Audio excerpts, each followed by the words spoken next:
Olá, sejam muito bem-vindos ao meu canal. Meu nome é Renata Tornaim e aqui é Moda na Prática. Você sabe a diferença entre tricô e malha retilínea? Se você não sabe, vem comigo que nesse vídeo eu vou te explicar.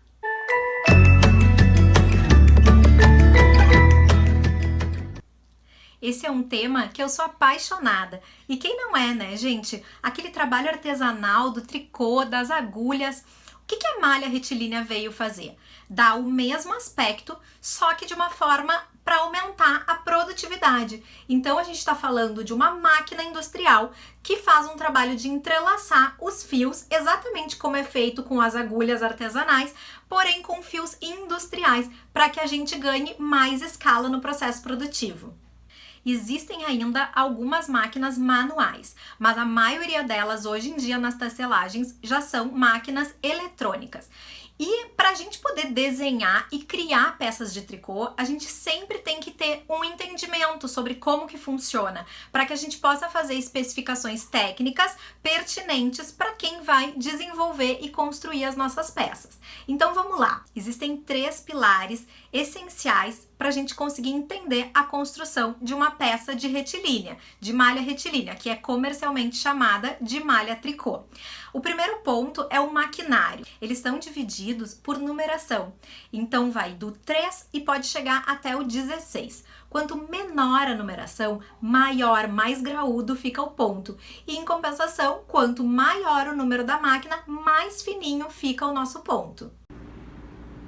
Exemplificando para vocês com relação ao maquinário, a gente tem alguns exemplos aqui de peça de máquina 10, de peça de máquina 7 e aqui de peça de máquina 5, que vocês podem observar que já é mais grossinha. O segundo ponto fundamental para a gente entender como se constrói uma peça em malha retilínea são os fios.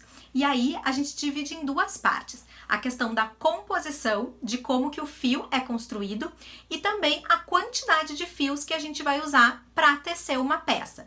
Então vamos começar com a primeira parte, sobre a questão da estruturação do fio.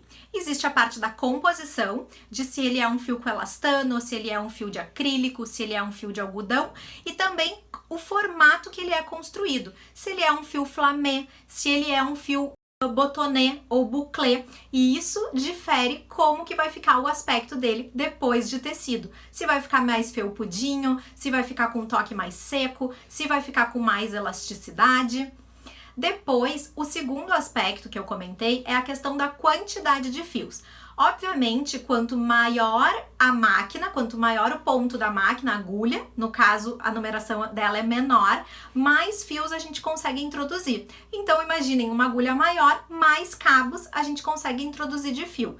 Em compensação, máquinas fininhas, pequenininhas, que vão gerar um ponto pequenininhos, que é no caso de uma 12, por exemplo, a gente consegue colocar no máximo um fio. Existe uma relação que precisa ser entendida, que é a espessura do fio e a espessura da agulha. Ou seja, se a gente está falando de um fio fino e de uma agulha fina, provavelmente a gente vai conseguir colocar um só cabo para tecer essa peça. Em compensação, se eu usar uma agulha maior e tiver um fio fino, eu consigo colocar mais cabos. Agora, se o meu fio for grosso e a agulha também, talvez também eu consiga colocar só um cabo e ainda assim ter uma peça com um aspecto bem graúdo. Exemplificando para vocês a questão do fio, a gente tem aqui um fio com elastano, a gente tem aqui fio com lurex e a gente tem, por exemplo, aqui um fio flamé, que vocês veem que tem uma estrutura irregular. E todos eles dão aspectos diferentes para a peça. O terceiro pilar na construção de uma peça de malha retilínea é o ponto. Hoje em dia, existem infinitos pontos que podem ser criados através de programação nas máquinas eletrônicas. Eu vou citar aqui para vocês 3 deles que eu considero os principais e os mais básicos. O primeiro, então, é a malha cheia. A malha cheia, ela fica com um aspecto como se fosse um canelado 1 por 1, no sentido vertical. A meia malha, ela já fica com um aspecto horizontal. E o avesso dela é diferente da parte externa. O terceiro ponto é o canelado, e esse a gente pode variar como quiser, fazendo um canelado mais fininho de 1 por 1, ou fazendo um canelado mais grossinho de 3 por 1, e por aí vai. Com relação a ponto, vocês podem ver aqui um exemplo de malha cheia, em que o direito ele é quase como se fosse um caneladinho 1 por 1 e o avesso é da mesma forma. Diferente da meia malha, que a gente tem aqui o exemplo em que a parte de fora ela também é vertical, porém a parte interna é uma trama horizontal. O último ponto que eu não posso deixar de mencionar aqui é sobre os inícios e os acabamentos. O que acontece? Tu já imaginou uma peça que está tecida, tramada? Se a gente corta ela, os fios todos escapam e a peça se desmancha. Então, para isso, sempre onde a peça é cortada nos acabamentos de uma peça de tricô, ela precisa de uma finalização, ou seja, de um acabamento. Também existem inúmeros recursos que a gente pode fazer, como um tubular, como um viés, que são faixinhas tecidas e aplicadas nessas finalizações. Também existe hoje um maquinário eletrônico que já faz um acabamento direto na máquina. Assim como a questão dos inícios. A malha, ela consegue sempre ser iniciada com algum início do próprio ponto, da própria máquina. E com isso, a gente consegue ter um acabamento mais limpo. A gente também pode criar alguns detalhes, como as gaitas, os punhos, canelados, para fazer um charme no início de cada peça. Sobre os inícios e os acabamentos, a gente tem aqui um exemplo de um início do próprio ponto, que chama tubular, que fica esse aspecto de faixinha. E aí a peça fica praticamente lisa.